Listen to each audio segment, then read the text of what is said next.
Hi guys! It's been a while na naman, and as of today, ano ba ngayon? 12 of October, wala pa rin ako nagagawang edit.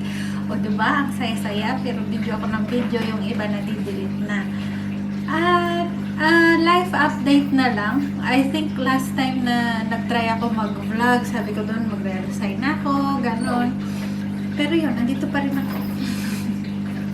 Hindi ko kasi rin expect na ganun pala kabuti din yung mga employer dito tsaka mga management na talagang encourage ka pa nila na magstay. So, yung mafe-feel mo na hindi ka lang, ano ba yun, you're just not a number. Yun.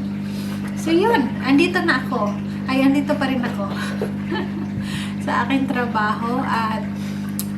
Pero ngayon, night shift na ako, overnight shift. Tawag nila dito o graveyard sa atin na I think mas maganda dahil bukod sa less busy, mas marami akong nagagawa dito sa bahay. Kagaya ngayon, nag-video ako. And life update din. Sa wakas, nakauwi din ako after 13 months. So, nakauwi din ako sa Pinas. Ako lang mag-isa dahil ayun, may update din. Ito. Pakita ko din sa inyo. Ang aming baby boy. Yan ang aming baby boy. Yan. So, ako lang mag-isa dahil meron na kaming baby boy at yun ay si Doza na short for bulldozer pala.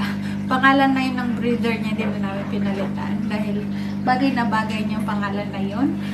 And ayun, hindi nakasama si Ron this year dahil nga syempre andun pa rin yung COVID scare dahil nga syempre nakakaano din yun, di ba? Nakaka-trauma dahil grabe din yung napagdaanan namin na gano'n, na nahiwalay, na lockdown, chuchu, gano'n. At isa pa, mahina ang resistensya ni Ron. Before COVID pa, every other visit niya sa Pinas, lagi siyang nilalagnat ng 3 days, ganyan. So, hindi na namin ni-risk. At, ano pa lang nun ano ba yun? 2 months ago ba yun? 2 months ago, 5 months or 6 months pa lang si Dozer. So, hindi pa rin namin siya nilagay sa parang, ano ba yun? Kennel o dog, lodging. So, ayun, dahil mabilisan din yun mabilisan din pag-book yun dahil kinasal si Ate Ira at si Kuya TJ. Yun talaga yung main pakay. Bakit ako umuwi doon for 3 weeks. Yun ang update. Nakauwi ako. Nakain ko lahat ng mga namiss ko doon. Which is ang saya-saya. At ngayon nakabalik na ako. Ano na ako dito? 1 month. Almost. 3 weeks na ako dito. Simula nakapalik. Ngayon lang ulit ako nakapag-vlog. O, diba? Saya-saya. At ayun na nga. May dumating na package. Yan. Package ito nila ate. So, ano na to? Parang early birthday gift nila sa akin. Yung iba dito mga naiwan ko doon before ako umalis doon nung last month. Nabalik sila ako doon. Nulutang yung mga sinasabi ko. So, ito. Buksan na natin yan. Yes, Bobo. Buksan na. Nakita niyo ba si Cutie Boy? Yes, Cutie Boy yan. Kasi naamoy niya baka may pagkain sa loob. Yun lang naman yan eh. Kaya lumalapit to. Parang ako lang, fully.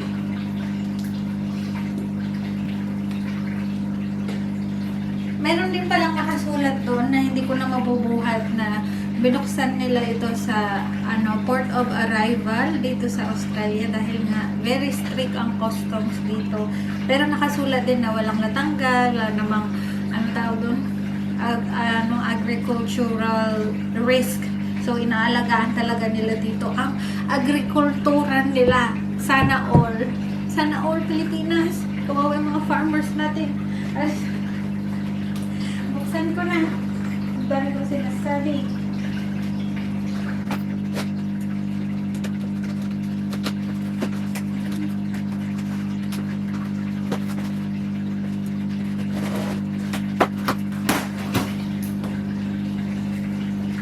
Yan, o diba? Social ng box niya. Social ang box ng DHL. Dahil mahal din eh. Mahal din ng Ay, bakit dinala? Ay, nako. Parehas kami lutang ng ate ko doon. Parehas kami overnight shift. So, binalot niya pati yung ano, yung ano, yung tsinelas ko sa bahay, pambahay doon. Ayan o, galing ano sa SM pa. O, hindi ko alam bakit dinala niya. Tinanong niya ako, sabi niya, ilalagay ko ba yung ano? Sabi ko, bakit ilalagay? Sabi ko, dyan lang. Ayun, hindi, mali ata yung narinig niya. At ito, yan ang una. Ayan, tapos face mask. Pero naka-plastic naman sa loob. Sinama, tapos yan. Ang Skechers na aking sandal. Bago pa ito, gift ko sana to sa kay Mother Hen. Yung dumating ako doon. Kaso, hindi niya kasya. Lumaki yung paa niya. So, ending sa akin din napunta. Kaya yan. Tapos, yun. Pati eco bag ng SM, nandito. Pero maganda din. Matibay. Dahil may mga eco bag naman dito, guys. Pero, syempre, kung medyo kuripot, kagaya ko, kung ikaw compute, mas mahal yung eco bag nila dito. So, nasa Pinas. Tapos, dalawa. May pabigay silang dress. Cute, cute dress. Habang nandito ako, baka magtampo na naman sila, wala daw sa kanya. Pero meron naman marami-rami din silang binigay para kay ko. So yan, kasya ko to. Dahil tumaba na rin ako, pero sana makapag-jeta-jeta. Ang hirap kayong overnight. Hindi naman. Yung trabaho, mas magaan, pero syempre, yung overall health nag-a-adjust. At yung pagkain ko nag-a-adjust. Ano touch? Uy, ganda din. Pang church. Ayan, nagbabalik. So, diba, punong-puno na yung memory card ko, guys. Dahil, ayan, nag-delete na naman ako. Diba, hindi ako, malakas-lakas ko mag-vlog-vlog, mag-video-video, di naman ako nag-e-edit. Pero, nag-enjoy din ako dahil parang personal documentation ko din siya. At, syempre, memories. Ano ba tawag doon? Always. O, diba, nakadami akong eco bag sa kanila. Okay. Ayan. Yan, dalawa yung binili kong ganito kasi yung isa bibigay ko sa akin. A good friend of mine na taga Cebu, si Ate Mira. Kung Ate Mira. Ayan, if you're watching, ito ang kanyang birthday gift. Tago ko muna para hindi makita. Kala mo naman mag-post, pero baka ma-post ko to tapos na yung birthday niya. Bibilisan na natin. Sana okay na ito bago bibilisan ko na sana okay ito bago ako mawala ang memory niya naman.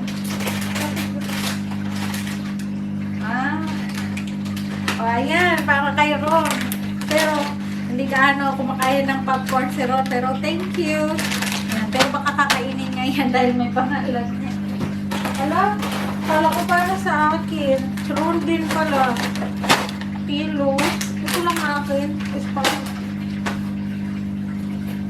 Ano to? Ito. Bluetooth chuchu sa sasakyan. Ayan. Parang partner to nung yung mic. Meron kasi akong dinala na parang portable video. Yung mic lang siya ng Amazing Products. Search nyo na lang sa Shopee. Dito, marami tayong sandata, sinigang mix, salamatski, at magic sarap. Ayan, ang dami na. Uy, bakit binili? Kalata nila hindi pa rin nag-improve yung luto ko. So, yan. Bukod dito sa chicken broth cubes na to, binigyan din ako ng ganitich. O, diba?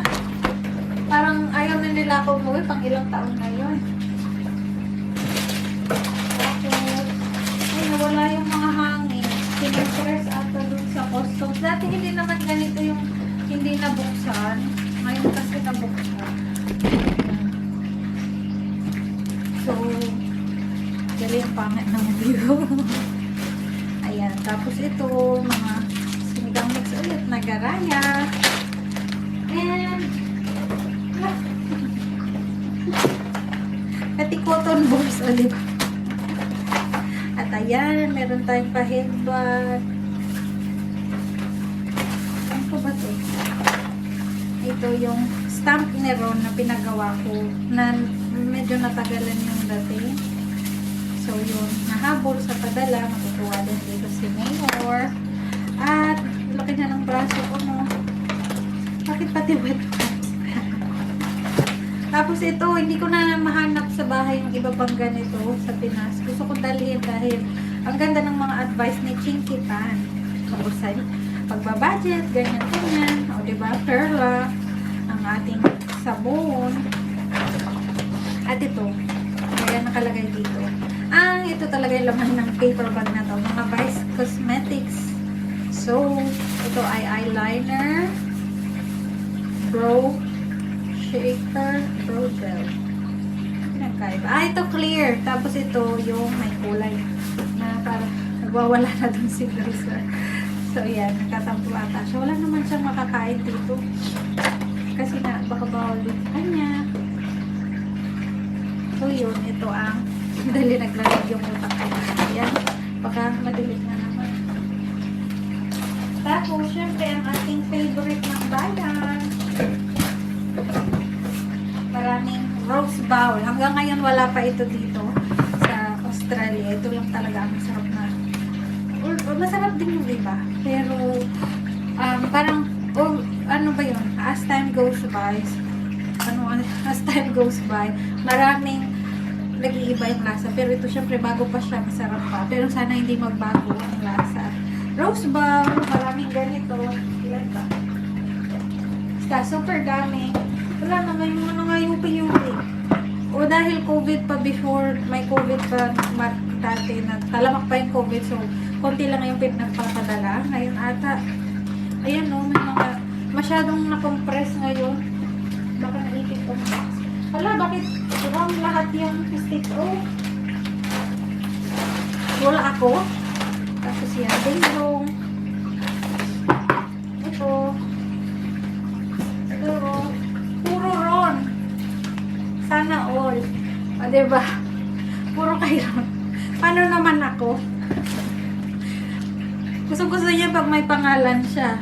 Talagang, ewan ko kung di makakakuha naman ako dyan. Pero syempre, bebe-baby na yan.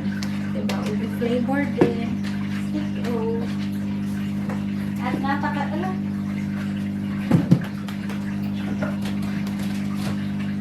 So, diba? Kalata nila. Ay, parang nabasa. Baka nabasa yung box. Kasi yung bandang ilalim, parang nabasa. Pero pwede pa naman siya. Baka yan. Pero feeling ko talaga kayo nabuksan dahil sa kopya na baboy.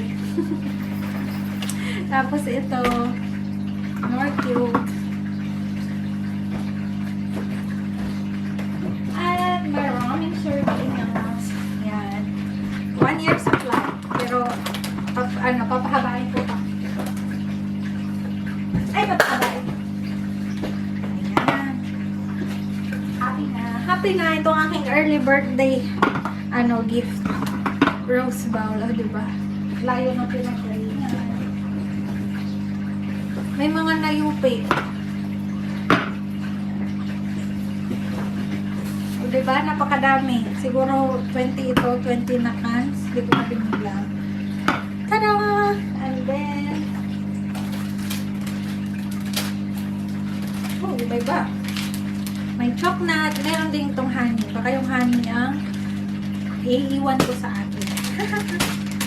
Ayan. Chocolate. Bakit ito malaki? Ang pinagkaiba. 16 pieces. Ito 24. Saan kaya ganang iwan? At ayan. Ito pala sa... Oo nga, may butas. Okay. Baka binuksan nila to sa puwet. May butas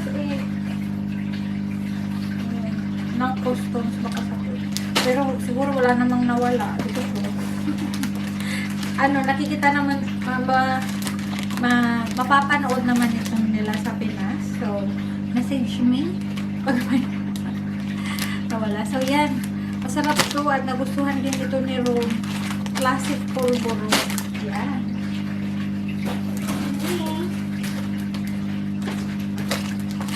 Yan. O, diba? Ang dami. Yan. Tapos maraming ganitech. At ito. Kailan bang expiration date nito? Para alam tinitingnan ko talaga yung mga expiry date para alam ko hanggang kailan ko papahabain. Ayun, hanggang next year pa, diba? Hanggang next year ko pa yan. Ito yung sinasabi ko, guys. Tingnan ko nga. Ayan, may UV, tapos parang basa. Ayun, yan, may butas dyan. So, most probably, kasi yung seal sa taas, hindi nasira yung security check na pinirmahan ng ate ko. Pero, yung saka doon nila sinek pailalim. Hindi ko sure.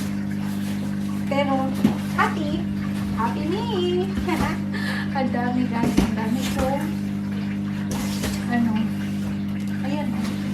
Ang dali makikita nyo kasi yung address ba yan? Oo. So, yan, yung green na yan. Yan yung nakasulat na opened for inspection na.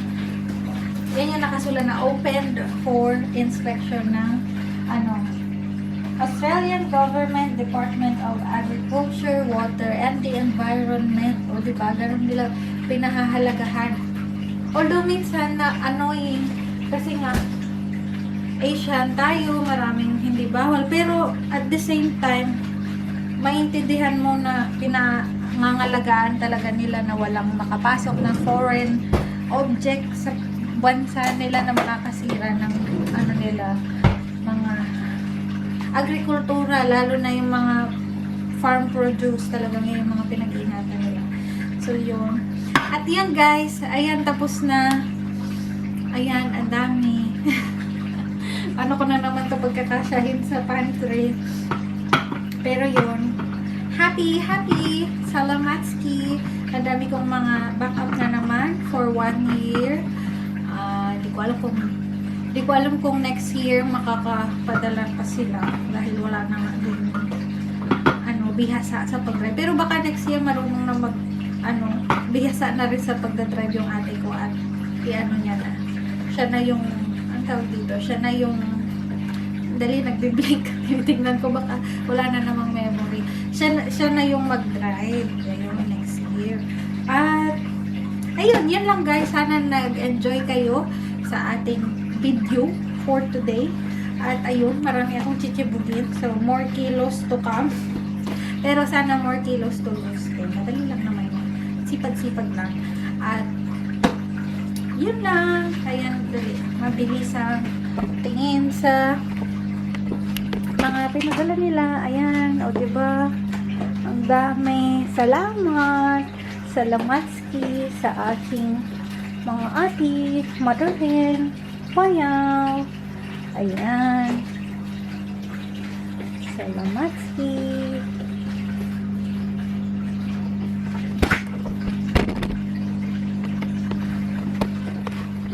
Yun lang. Thank you. Thank you for watching. Huwag niyong kalimutan mag-subscribe, i-like at i-share ang ating video. At ayan, thank you daw. Thank you. Thank you sa kanila, no baby boy. Oh, thank you. Yan ang ating sweet boy. See you on my next video. Bye.